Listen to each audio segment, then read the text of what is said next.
The sun was bright and hot on that Saturday afternoon in small-town Texas. Marcus Thompson sat behind the wheel of his old Honda Civic, feeling happy for the first time in months. He was finally going home. After 15 long months in Afghanistan, after seeing things no person should ever have to see, after helping wounded soldiers and saving lives in the desert heat, he was going home to his family. Marcus wore his army uniform with pride. The tan and brown camouflage was clean and pressed. On his chest were ribbons that told the story of his service. There was the combat medical badge he earned after treating wounded soldiers under enemy fire. There were deployment ribbons and service medals. Each one meant something. Each one was earned through hard work and sacrifice. He had not told his wife, Sarah, or his 2 kids that he was coming home early. He wanted to surprise them. Marcus smiled as he thought about their faces when he walked through the door. His daughter Maya would scream and run to hug him. His son David would try to act tough like a big boy but would cry happy tears anyway. And Sarah, his beautiful Sarah, would hold him tight and not let go. The small town looked peaceful as Marcus drove down Main Street. There were old brick buildings with shops and restaurants. People walked on the sidewalks carrying shopping bags and talking to each other. American flags hung from some of the buildings, moving gently in the warm breeze. It was the kind of town that looked like it came from an old postcard. Marcus checked his speed. He was going exactly the speed limit. He always drove carefully, especially in his uniform. He wanted to represent the army the right way. When he saw the turn coming up, he flipped on his turn signal just like he was supposed to. The clicking sound was loud in the quiet car. He counted to 3 and then made his turn smooth and careful. That's when he saw the flashing red and blue lights in his rearview mirror. Marcus felt confused. He had not done anything wrong. He checked his speed again on the dashboard. Still at the speed limit. His turn signal was still clicking as he pulled over to the side of the road. Maybe the police officer needed to get past him for an emergency. Marcus pulled over carefully and waited, but the police car pulled in right behind him. The lights kept flashing. Marcus felt his heart beat a little faster. He took a deep breath to stay calm. This was probably just a routine stop. Maybe his taillight was out or something small like that. Nothing to worry about. Marcus put both hands on the steering wheel where the officer could see them. This is what you were supposed to do. He learned this from his father when he was young. Keep your hands visible. Be respectful. Do what you are told. Everything would be fine. The officer took his time getting out of his car. Marcus could see him in the side mirror. He was a white man, maybe in his 40s, with a thick build and a red face. His uniform was tight around his belly. He wore dark sunglasses even though he was about to come talk to someone. The officer walked slowly, like he had all the time in the world. When the officer reached Marcus's window, he did not say hello. He did not explain why he pulled Marcus over. Instead, he knocked hard on the glass with his knuckles. It was not a polite knock. It was aggressive, meant to startle. Marcus rolled down his window. "Good afternoon, officer. How can I help you?" The officer looked at Marcus with cold eyes. Even behind the sunglasses, Marcus could feel the hatred. "License and registration," the officer said. His voice was hard and unfriendly. "Now." "Yes, sir," Marcus said calmly. "May I ask why you pulled me over?" "You failed to signal back there," the officer said. His name tag read Hutchins. Marcus felt confused again. He knew he had signaled. He always did. "Officer, I did use my turn signal." "I always do. Are you calling me a liar?" Officer Hutchins leaned closer to the window. "Step out of the vehicle, now." Marcus's military training kicked in. "Stay calm, don't escalate the situation. Follow orders." He slowly opened his door and stepped out onto the hot pavement. Standing at his full height of 6 feet, Marcus looked Officer Hutchins in the eye. "I'm active duty military, sir," Marcus said, hoping this might help. "I'm a sergeant in the U.S. Army, just returning from deployment in Afghanistan." Officer Hutchins looked at Marcus's uniform. Then he laughed. It was not a nice laugh. It was cruel and mocking. "Oh, really? You're a soldier?" He said the word like it was a joke. "What do you do, push papers around?" "Make coffee for the real soldiers." Marcus felt anger rise in his chest, but he pushed it down. He had been trained for combat. He had saved lives under fire. He had earned every ribbon on his chest. But he said nothing. He just stood there straight and tall. "I'm a combat medic," Marcus said quietly. "I treat wounded soldiers in the field." "Sure you are," Hutchins said, smirking. And I'm the president. You probably bought that uniform at some army surplus store. A lot of you people like to play dress up. Pretend you're something you're not. By now, people were starting to notice. A few folks on the sidewalk had stopped to watch. An older woman stood outside a shop, her hand over her mouth. Two teenage boys held up their phones, recording. Marcus could see them out of the corner of his eye. Hands on the vehicle, Hutchins ordered. Spread your legs. Marcus did as he was told. He placed his hands on the hot metal of his car roof. The sun beat down on his back. He could feel sweat starting to form under his uniform. This was wrong. Everything about this was wrong. But what could he do? Officer Hutchins began searching Marcus roughly, his hands aggressive and invasive. He pulled items from Marcus's pockets and threw them on the ground. His wallet, his phone, some coins, a photo of his family that he carried everywhere. What's this? Hutchins picked up Marcus's military ID card. He looked at it, then looked at Marcus. Looks fake to me. Probably made it yourself. It's real, sir, Marcus said, keeping his voice steady. You can verify it through the base. Don't tell me how to do my job, Hutchins snapped. He walked to Marcus's car and looked inside. I'm going to search your vehicle. You got any drugs in here? Weapons? You people usually do. Marcus closed his eyes for a moment. You people. Those two words said everything. This was not about a turn signal. This was never about a turn signal. This was about the color of his skin. This was about hate. No, sir, Marcus said. I don't have anything illegal. We'll see about that, Hutchins said. He opened the car door and began pulling things out. Marcus's duffel bag hit the ground. His clothes spilled onto the dirty street. Papers scattered in the breeze. People were definitely watching now. Marcus could hear their whispers. Sit down on that curb, Hutchins ordered, pointing to the concrete curb nearby. And don't move. Marcus walked to the curb and sat down. The concrete was burning hot, but he did not complain. He sat at attention, back straight, hands on his knees. He stared straight ahead. Inside, his heart was breaking. He had served his country with honor. He had risked his life for freedom. For this. To be treated like a criminal in his own country. The crowd grew larger. More phones came out. Marcus could hear Hutchins talking loudly, making sure everyone could hear him, making cruel jokes, using words that made Marcus's jaw clench. But still, Marcus sat there, still and silent, a soldier to the end. Marcus had been sitting on the curb for 20 minutes now.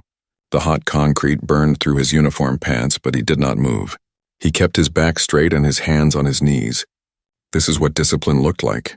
This is what they taught him in the army. Stay calm under pressure. Don't react. Keep your composure no matter what happens. Officer Hutchins was taking his time. He had already searched through every inch of Marcus's car. He had opened every bag, looked under every seat, checked the trunk twice. He found nothing because there was nothing to find. But that did not stop him. He kept looking, kept making a mess, kept talking loud enough for everyone to hear. You never know what these types are hiding, Hutchins said to the crowd, his voice carrying across the street. Gotta be thorough. Can't trust them just because they put on a costume. Marcus heard the words but tried not to feel them. He thought about his training. In Afghanistan, he had to stay calm when rockets fell near his base. He had to keep steady hands when treating soldiers with terrible wounds. He had to make life-or-death decisions in seconds. Surely he could handle sitting on a curb while a hateful man tried to break his spirit. But this was different. In Afghanistan, the enemy was clear. Here the enemy wore a badge and claimed to serve and protect. Here Marcus was supposed to be home, supposed to be safe.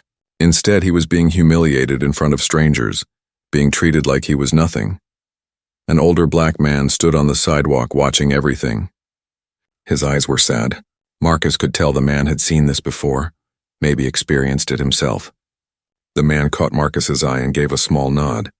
A nod that said, I understand. Stay strong. Marcus nodded back, grateful for even that small moment of connection. More people gathered now. There must have been 30 or 40 people watching. Some looked angry at what they were seeing. Others looked uncomfortable but did nothing. A few seemed to enjoy the show, whispering to each other and pointing. Marcus felt like an animal in a zoo, on display for everyone to judge. Hutchins walked back to his patrol car. Finally, Marcus thought, maybe this nightmare was ending. Maybe Hutchins would write him a ticket for something made up and let him go. Marcus could drive away, get home to his family, and try to forget this ever happened. but Hutchins came back with a radio in his hand. "Dispatch, this is Unit 12. I need backup at Main and Oak. Got a suspicious individual here refusing to cooperate." Marcus's head snapped up. "Sir, I've been cooperating completely. I've done everything you asked. Did I say you could talk?" Hutchins barked. "Keep your mouth shut unless I ask you a question." Marcus went quiet again. But his mind was racing now.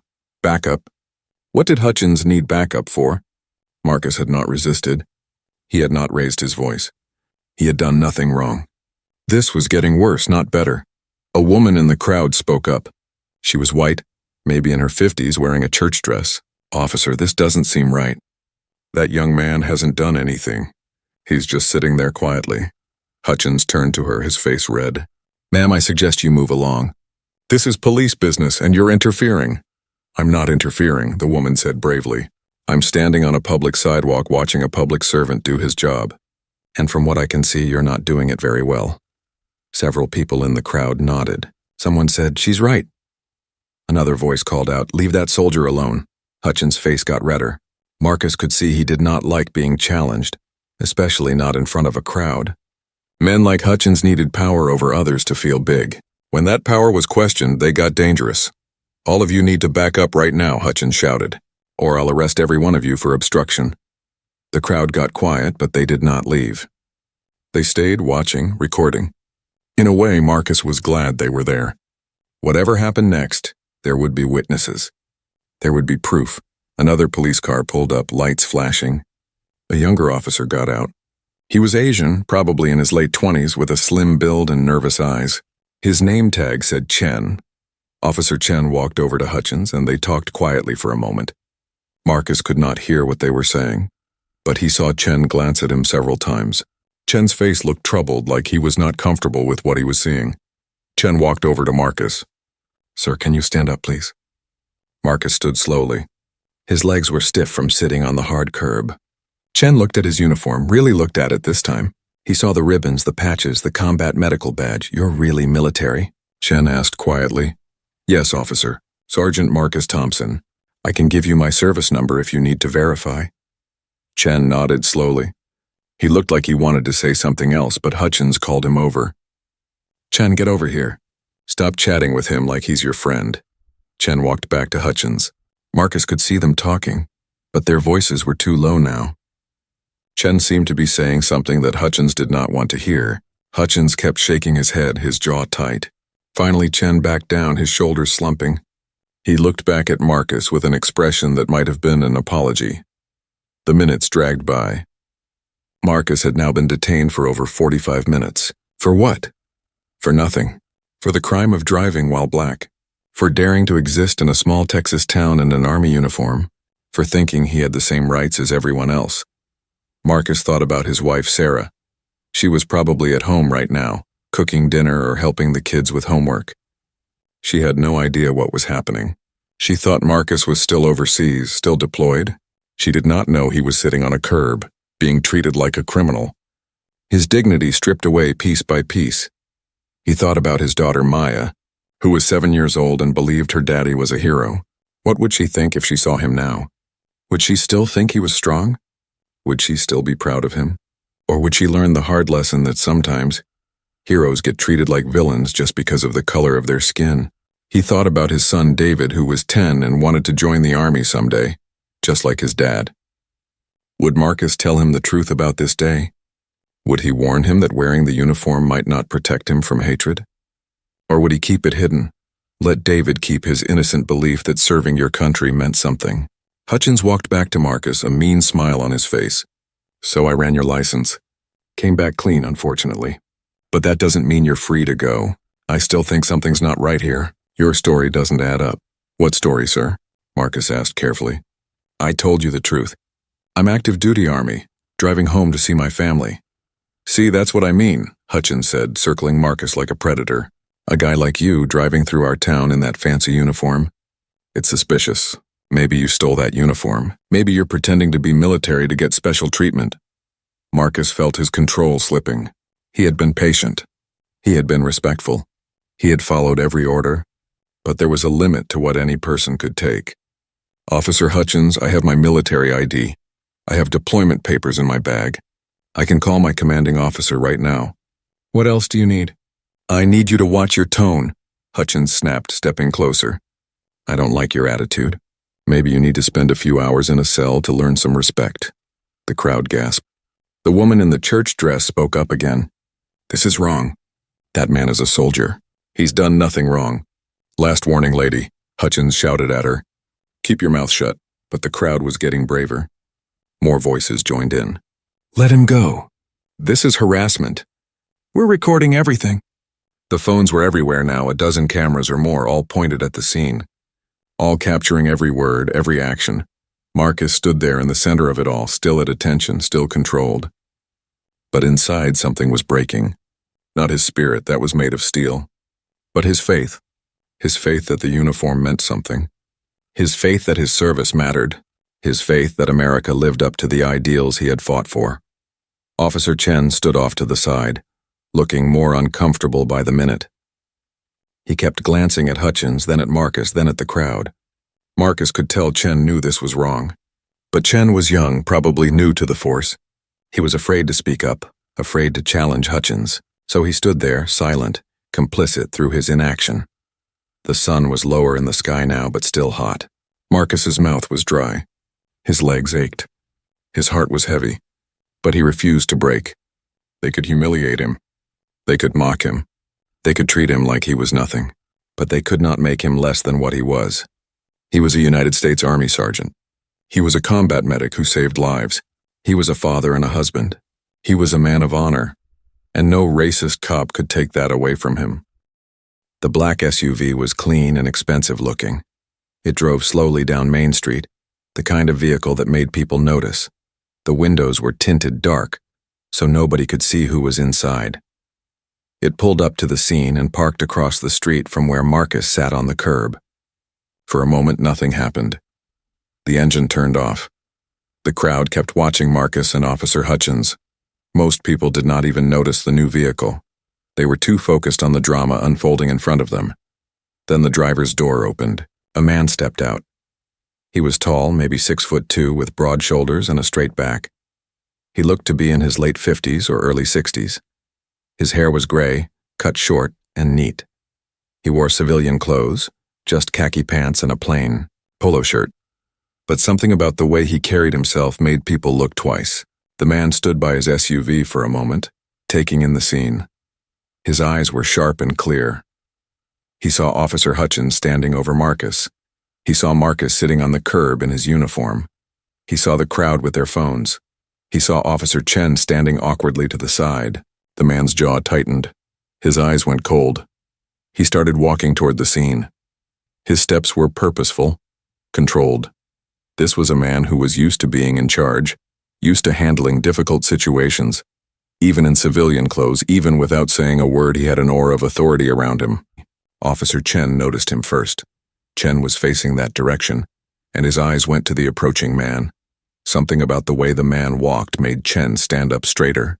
Chen's training kicked in, some instinct that told him this was someone important. He touched Hutchins on the arm. Hey Dale, someone's coming. Hutchins waved him off without looking. So what? Tell them to move along like everyone else. He was too focused on Marcus, too caught up in his power trip to pay attention. The man reached the edge of the scene. He stopped about 10 feet away, taking everything in with those sharp eyes. He saw Marcus's ribbons, his combat medical badge, the dust on his uniform from sitting on the dirty curb. The man's expression grew harder. What seems to be the problem? Here, officer. The man's voice was calm but carried weight. It was the voice of someone used to being heard and obeyed. Hutchins turned around, annoyed. His face was still red from the heat and anger. This is police business. Move along. The man did not move. He stood his ground, feet planted, arms relaxed at his sides. I asked you a question, officer. What is the problem? And I told you to move along, Hutchins said, his voice getting louder. This doesn't concern you. If you don't leave right now, I'll arrest you for interfering with police business. The man's expression did not change. He looked past Hutchins directly at Marcus. When he spoke again, his voice had a different quality to it. It was a tone that Marcus recognized immediately from his years in the army. It was the voice of a commanding officer. "Sergeant, are you all right?" Marcus's head came up. His back straightened even more if that was possible. Without thinking, his training took over. "Yes, sir," he said clearly. That "sir" hung in the air. It meant something. It told everyone that Marcus recognized this man as military, someone senior to him. The crowd sensed the shift in energy. People started whispering to each other. Who was this man? Why did the soldier call him sir? Hutchins felt it too. He did not understand it yet, but he felt the change. His control of the situation was slipping. "I said move along," he repeated, but his voice had less confidence now. "I don't care who you think you are." "I think you should care," the man said quietly. There was steel underneath the calm. "I think you should care very much." Officer Chen was watching with wide eyes. He took a step forward, trying to see the man better.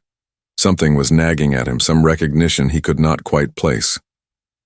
"Sir, can I see your identification?" The man reached into his back pocket and pulled out his wallet.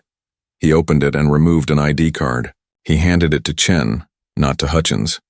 It was a calculated move, a sign of respect to the younger officer who had shown at least some discomfort with the situation. Chen took the card. He looked at it. His face went pale. His mouth opened slightly. His hand started to shake just a little as he held the card. "Oh my God," he whispered. "What?" Hutchins snapped. "What is it? Let me see that." He grabbed the card from Chen's hand. Hutchins looked at the card. His eyes went wide. The color drained from his face. His mouth opened and closed like a fish out of water. The card fell from his trembling fingers onto the ground. The man bent down slowly and picked up his own ID card. He brushed it off and put it back in his wallet. Then he looked at Hutchins with cold, hard eyes. "Now that we've established who I am, I'll ask you again. What is the problem here?" The crowd was buzzing now. "Who is he?" "What did the card say?" "Look at that cop's face." People pressed closer, trying to figure out what was happening. Marcus sat on the curb, watching. He could not see the ID card from where he was, but he could see the effect it had on both officers, especially Hutchins. The bully who had been so confident, so cruel, now looked like he wanted to disappear into the ground.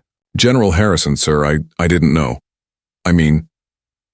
Hutchins was stammering now. All his swagger was gone. He actually took a step backward. The word "general" rippled through the crowd like electricity. People started talking louder. Phones focused in closer. This was no longer just about a traffic stop. This was something bigger. Lieutenant General Robert Harrison looked at Hutchins the way a scientist might look at a bug under a microscope. "You didn't know what, officer? You didn't know that this soldier sitting on the curb has more honor in his little finger than you have in your entire body? You didn't know that treating people with dignity and respect is part of your job? What exactly didn't you know?" Hutchins's mouth worked, but no words came out. He looked at Chen desperately, like he hoped his partner would help him. But Chen had taken several steps away, physically distancing himself from Hutchins. General Harrison turned his attention to Marcus. "Sergeant, please stand up." Marcus stood immediately, coming to attention. The general walked over to him, his eyes taking in every detail of the uniform, the ribbons, the patches. He stopped in front of Marcus and looked him in the eye. "At ease, son," the general said, his voice gentler now. "How long have you been sitting on that curb?" "About an hour, sir," Marcus replied. "An hour," the general repeated, shaking his head. "And what was the reason for this stop?" "Officer Hutchins said I failed to signal, sir." "But I did signal. I always do." The general nodded. "I'm sure you did. And then what happened?" Marcus hesitated. He did not want to sound like he was complaining. He was trained to endure hardship without complaint. But the general was waiting, and you did not ignore a direct question from a 3-star general. "He made me get out of the car, sir. He searched me and searched my vehicle. He's been making comments about my uniform, suggesting it's not real. He called for backup even though I've been completely cooperative. He made me sit on the curb while he ran my information." The general's jaw tightened with each sentence. When Marcus finished, the general turned back to Hutchins. "Is this true, officer?" Hutchins found his voice, though it was weak and shaky. "Sir, I was just doing my job. I had probable cause for the stop. I have the right to conduct a search if I feel it's necessary for my safety." "Your safety," the general said flatly. "You felt threatened by a soldier sitting quietly on a curb? You felt the need to humiliate a combat veteran in front of a crowd?" He paused, then added quietly, "I heard some of your comments when I walked up, officer." "I heard what you said about you people. Would you like to repeat those words for me now?" Hutchins looked like he was going to be sick. No, sir. I didn't mean." "You didn't mean what you said?" The general's voice was sharp now, cutting. "Or you didn't mean to get caught saying it?" The crowd was silent now. Every single person was watching this confrontation. The phones were recording every word. This moment would be shared thousands of times before the sun went down. "Officer Chen," the general said, not taking his eyes off Hutchins, "do your patrol cars have dash cameras?" "Yes, sir," Chen answered quickly. "Every car has one. Video and audio." "Good. I want to see that footage. Right now." Hutchins made a sound like a wounded animal. The dash cam would show everything. His illegal search, his racist comments, his abuse of power. Everything was recorded. "Sir, I can explain," Hutchins started, but the general held up one hand. "Save it," General Harrison said coldly. "Officer Chen, take me to your vehicle. I want to review that footage immediately. Sergeant Thompson, you come with us." "Yes, sir," both Marcus and Chen said at the same time. The general pulled out his cell phone. "And while we're doing that, I'm going to make a few phone calls." Officer Chen led the way to his patrol car with quick, nervous steps. His hands shook slightly as he opened the door and reached for the laptop mounted on the dashboard. General Harrison stood behind him, arms crossed, watching everything with those sharp eyes. Marcus stood at attention nearby, still processing what was happening. Hutchins stayed where he was, frozen in place. The crowd had grown even larger now. Word was spreading through the small town that a general had shown up and was reviewing a traffic stop. People were coming from shops and restaurants to see what all the fuss was about. The phones kept recording, capturing every moment. Chen typed on the keyboard, pulling up the dash cam system.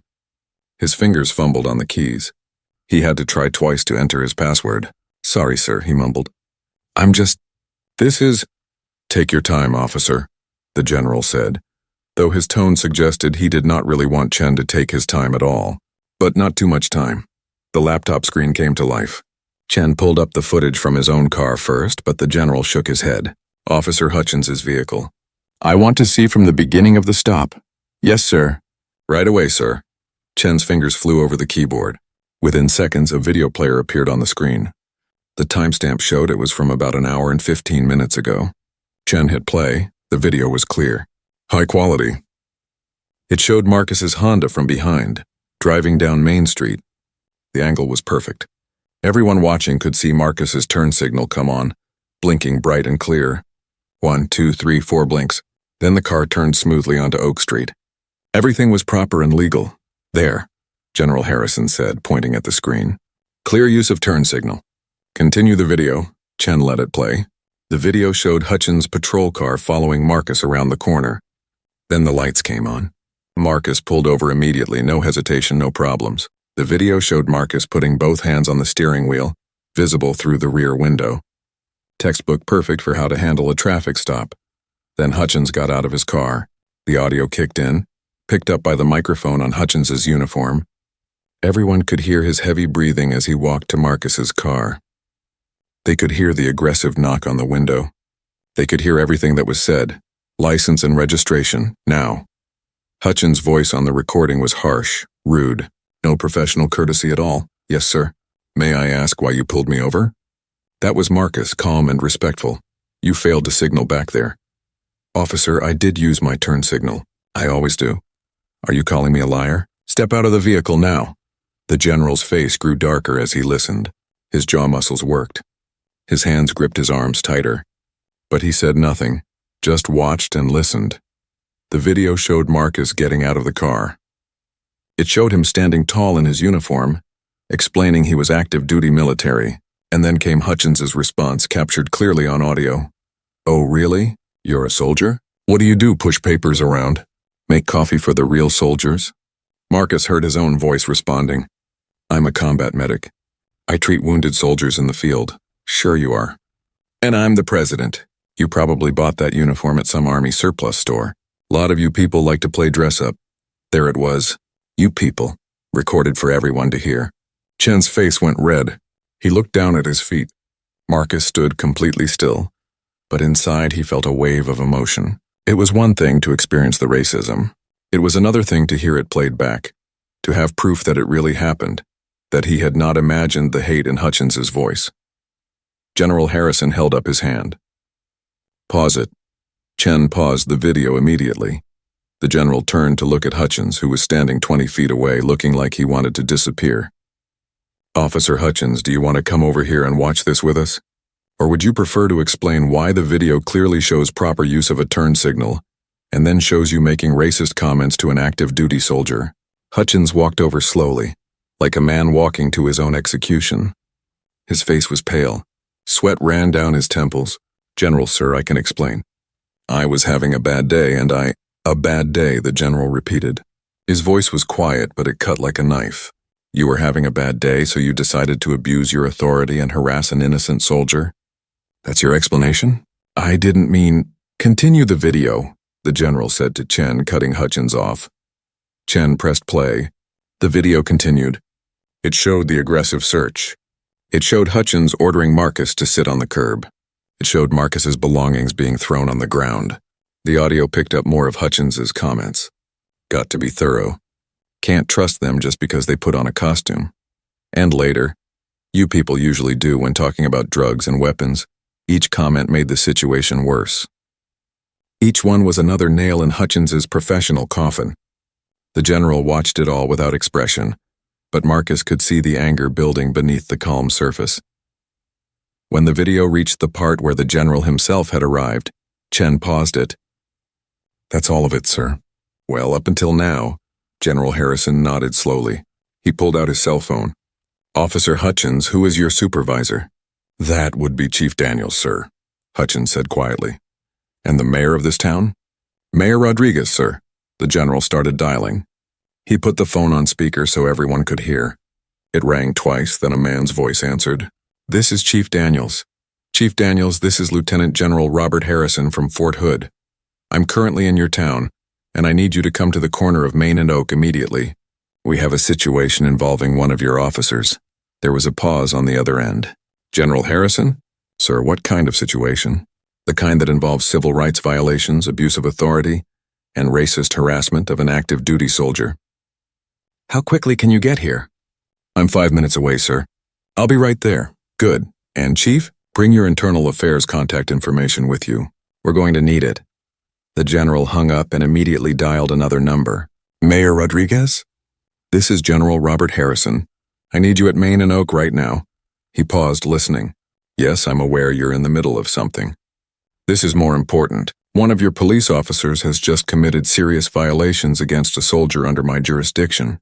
If you're not here in 10 minutes, my next call will be to the regional FBI office. Your choice." He hung up before the mayor could respond. Then he dialed a third number. "This is General Harrison. I need to speak to Colonel Martinez in JAG. Yes, I'll hold." He looked at Marcus while he waited. "Sergeant, JAG stands for Judge Advocate General. They're military lawyers. We're going to make sure your rights are protected and that this is properly documented." "Yes, sir. Thank you, sir," Marcus said. His voice was steady, but inside he felt overwhelmed.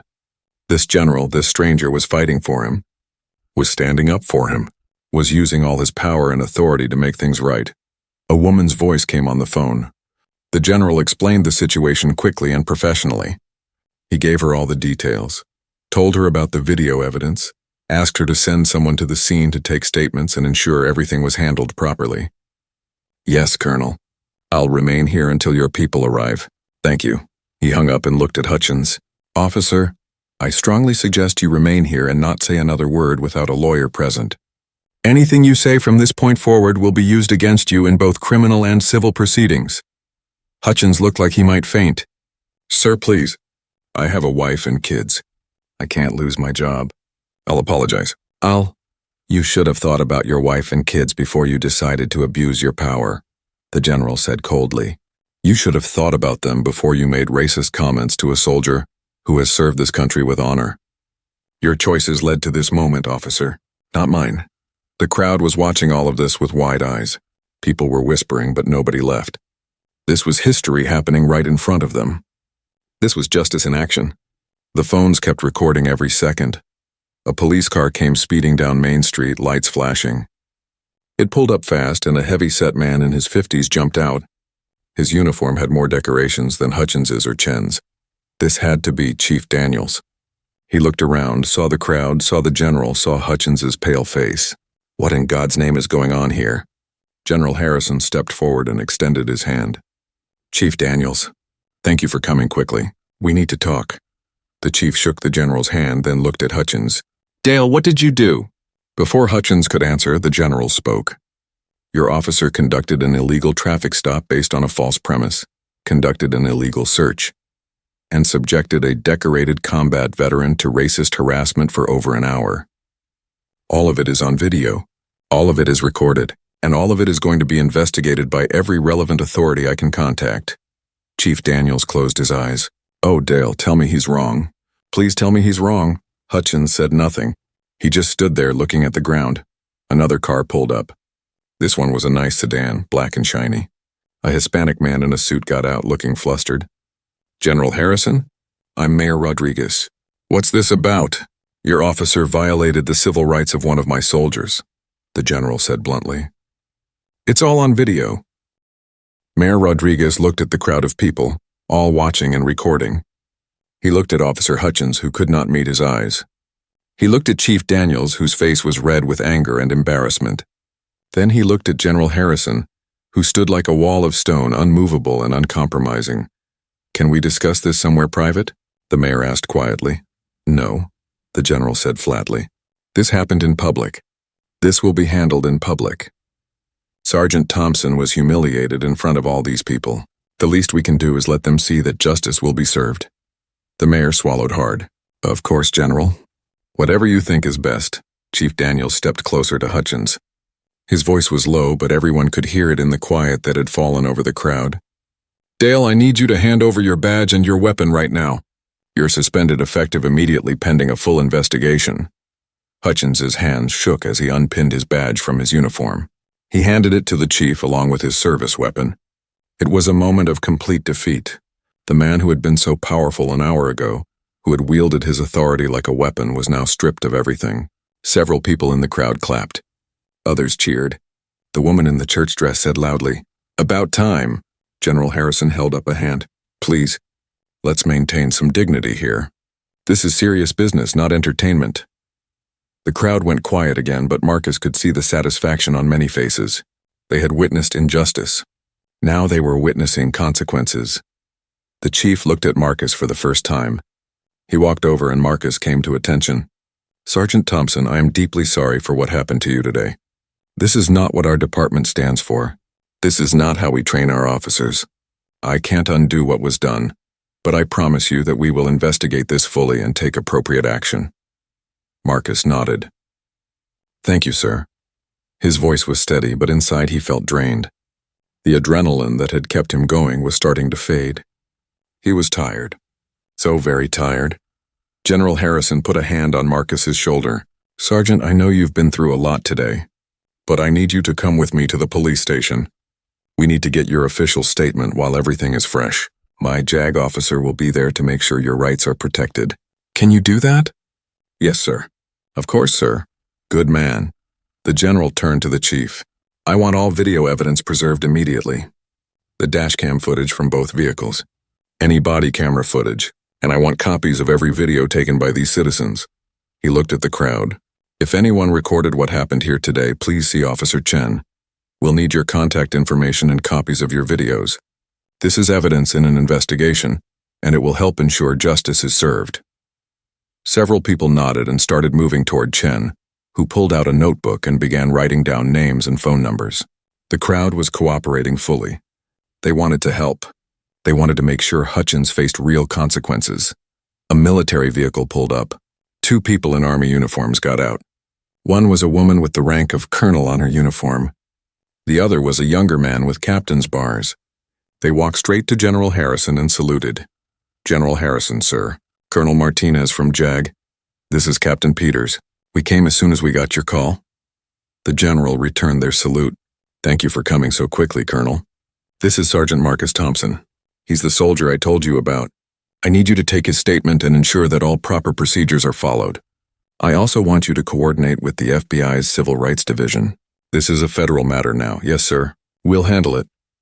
Colonel Martinez turned to Marcus with a kind smile. "Sergeant Thompson, I'm here to help you. Everything you tell me is protected. You don't have to worry about any repercussions. We're going to make sure this is handled correctly." Marcus felt a wave of relief.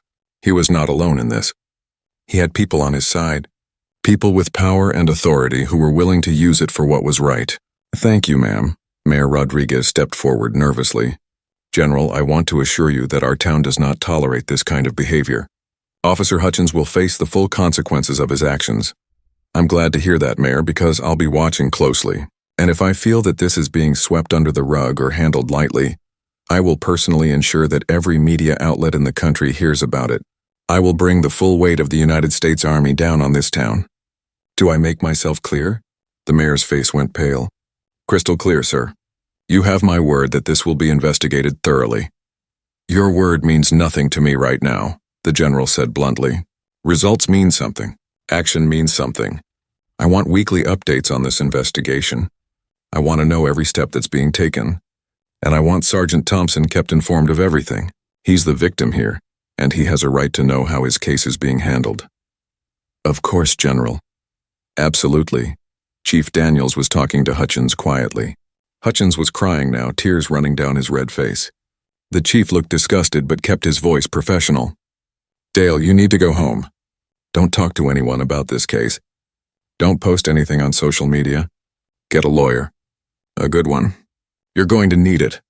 Hutchins nodded and walked to his patrol car, but the general stopped him. "Officer Hutchins, you're not driving that car. It's evidence. Officer Chen will drive you home." Hutchins looked like he wanted to argue, but one look at the general's face told him that would be a very bad idea. He nodded and walked over to Chen's car, getting into the back seat like a criminal. Chen looked uncomfortable but did as he was ordered, getting behind the wheel. Before Chen drove away, the general motioned him over. "Officer Chen, I need to speak with you as well. After you drop off Officer Hutchins, I want you to return to the station. You were present during this entire incident. You're a witness and we'll need your statement too." Chen nodded quickly. "Yes, sir. I'll be there right away." He paused, then added quietly, "Sir, for what it's worth, I knew what Hutchins was doing was wrong. I should have said something. I should have stopped it. I didn't, and I'm ashamed of that." The general looked at him for a long moment. "The fact that you recognize that is important, officer. But you're right. You should have stopped it. Good officers speak up when they see wrong being done, even when it's hard. Especially when it's hard. Remember that going forward." "I will, sir. I promise I will." Chen drove away with Hutchins in the back seat. The crowd watched them go. Some people were still recording, documenting everything. This story would be all over social media within hours. By tomorrow it would be on the news. The older black man who had been watching earlier came forward. He walked up to Marcus and held out his hand. "Son, I want to shake your hand. You handled that with more grace than I could have. You made us all proud today." Marcus shook his hand, feeling emotion rise in his throat. "Thank you, sir. That means a lot." More people came forward. The woman in the church dress. The teenage boys who had been recording. A veteran wearing an old army jacket. One by one, they shook Marcus's hand or patted him on the shoulder. They told him they were sorry for what happened. They told him thank you for his service. They told him they would never forget what they saw today. General Harrison watched this with approval. Then he gently moved people back.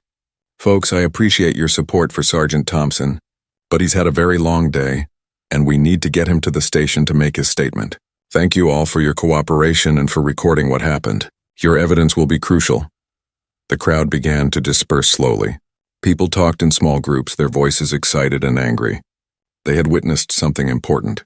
They had seen injustice confronted by power used correctly. It was a moment this town would talk about for years. Chief Daniels approached the general. "Sir, if you'll follow me to the station, we have a conference room where Sergeant Thompson can give his statement in private. I'll make sure you have everything you need." "Thank you, Chief. And Chief, I want a copy of every piece of paperwork generated by this case.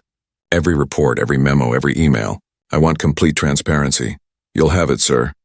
General Harrison turned to Marcus. "Sergeant, are you ready?" Marcus took a deep breath. "Yes, sir. I'm ready." "Then let's go finish this."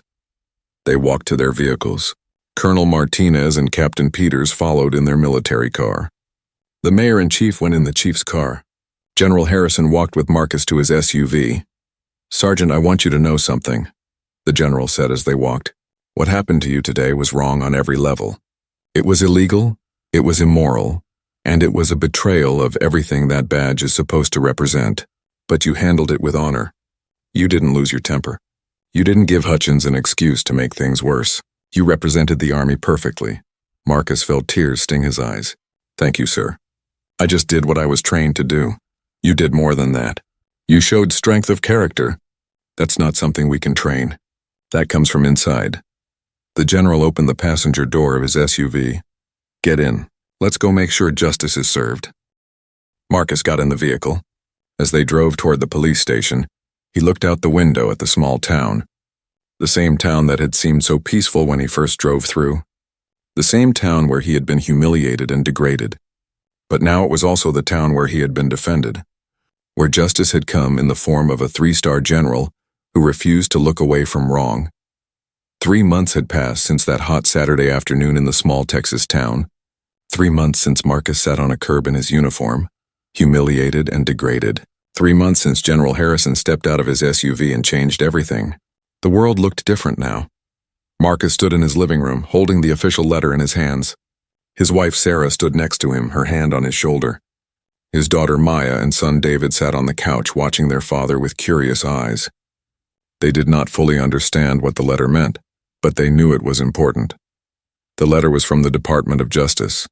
Officer Dale Hutchins had been charged with federal civil rights violations. He would face trial. He had already been fired from the police department, of course. That happened within a week of the incident. But this was more. This was criminal charges. Real consequences for real crimes. Sarah squeezed Marcus's shoulder. "How do you feel?" Marcus thought about it. How did he feel? Relieved mostly. That it's not being forgotten. That it mattered. That what happened to me mattered to someone. "It mattered to everyone, Dad," David said from the couch. At 10 years old, he was trying to understand the complicated adult world of racism and justice. "I saw the videos online. Lots of people were angry about what that cop did to you." Marcus smiled at his son. The videos had indeed gone viral. Millions of views across multiple platforms. The footage of Hutchins's racist comments and General Harrison's intervention had been shared around the world. It sparked conversations about police accountability, racism, and the treatment of veterans. Marcus had become a symbol, though he never wanted to be one. Yes, buddy. People were angry, and that anger helped create change. Marcus sat down next to his children. "You know how I had to go talk to those reporters last month?" Maya nodded. She was 7 and still thought her daddy was the bravest man in the world. "You were on TV." "All my friends saw you." "That's right. And you know why I did those interviews? Because I wanted people to understand that what happened to me happens to lots of other people too. People who don't have a general show up to help them. People who don't have videos to prove what happened. I was lucky. But we need to make changes so nobody needs to be lucky. Everyone should be treated with respect." The news interviews had been hard. Marcus was not comfortable being in the spotlight. He was a soldier, trained to blend in with his unit, not to stand out. But General Harrison had convinced him that his story could help others, that his voice could create change. So Marcus had agreed to tell his story on television, in newspapers and magazines. The response had been overwhelming. Letters poured in from veterans of all backgrounds, sharing their own stories of discrimination and mistreatment. Support came from military families, civil rights organizations, and ordinary people who were tired of seeing injustice. But there were also hate messages, threats, people who called Marcus a liar or said he deserved what happened. Sarah had been scared by some of the threats, but Marcus refused to be intimidated. "The mailman came earlier," Sarah said, walking to the kitchen. She came back with a large envelope. "This one is from Fort Hood, from the General." Marcus opened the envelope carefully. Inside was a formal letter on military letterhead. He read it aloud so his family could hear. "Sergeant Marcus Thompson, it is my honor to inform you that you have been awarded a letter of commendation for your exemplary conduct during the incident of August 12th. Your restraint, professionalism, and dignity under extreme circumstances reflect the highest standards of military bearing. Your actions that day brought honor to the uniform and to the United States Army. You have also been selected to speak at the Joint Military-Civilian Leadership Conference at Fort Hood next month. Your story has the power to educate and inspire, and I hope you will accept this invitation." Signed, Lieutenant General Robert Harrison. Sarah wiped tears from her eyes. "Marcus, that's wonderful. You deserve that recognition." "I don't know about deserve," Marcus said quietly. "I just did what I was supposed to do." "That's exactly why you deserve it," Sarah said firmly. "Because you did the right thing even when it was hard. Even when someone was trying to break you. You stayed strong." Marcus looked at the letter again. A commendation would go in his permanent military file. It would be there forever. A recognition of that difficult day. But more importantly, he would get to speak at the conference. He would get to share his experience with other military leaders and civilian officials. Maybe he could help prevent something like this from happening to someone else. His phone rang. It was a number he recognized now. "Hello, General Harrison, Sergeant Thompson. I hope you received my letter." The general's voice was warm but still carried that tone of command. "Yes, sir. Just now, I'm honored, sir, and I accept the invitation to speak." "Outstanding. I think your perspective will be valuable. Now I have some other news. The police department in that town has implemented major changes. New training programs on implicit bias and de-escalation. New accountability measures including mandatory body cameras that can't be turned off. And they've hired 3 new officers, all from diverse backgrounds. Chief Daniels wanted me to tell you that directly." Marcus felt a knot in his chest loosen a little. "That's good to hear, sir. Really good. It's a start," the general said. "Real change takes time. But this is movement in the right direction. The mayor also wanted me to tell you that they're planning a memorial in the town square. It will honor all local service members regardless of background. They want to have a dedication ceremony next month, and they'd like you to attend if you're willing." Marcus thought about going back to that town, back to the place where he was humiliated. It would be hard, but maybe it was important too. Maybe it was a way to reclaim that space, to turn something negative into something positive. "I'll think about it, sir. Can I let you know in a few days?" "Of course. Take your time. This is your decision, Sergeant. Nobody is pressuring you either way." They talked for a few more minutes about the speaking engagement and the ongoing legal case against Hutchins. When Marcus hung up, Sarah was watching him with concerned eyes. "Are you really thinking about going back there?" "Maybe, I don't know yet." Marcus looked at his kids. "What do you two think? Should Dad go back to that town?" David thought seriously about the question. "I think you should, Dad, because then people there will see that you're not afraid, that you're still strong even after what happened." Maya nodded eagerly. "And we could go with you. I want to see the memorial." Sarah smiled despite her worries. "Well, that settles it then. We'll all go as a family. We'll support you together." Marcus felt gratitude wash over him. He had a good family. A strong family.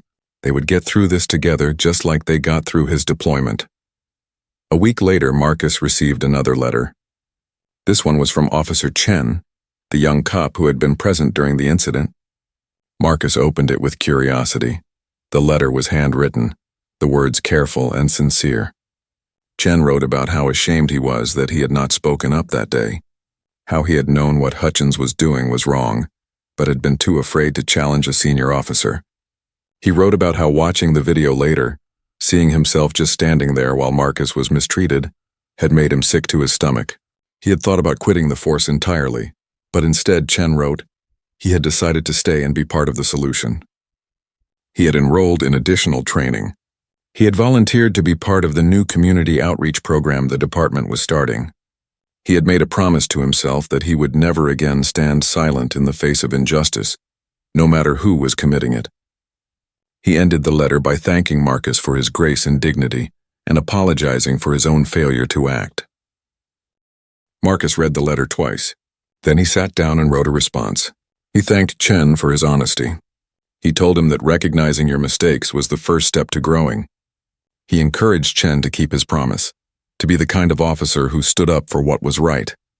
He wrote that the police force needed good officers who understood the weight of their responsibility. Officers who saw their badge as a tool for justice, not a weapon of power.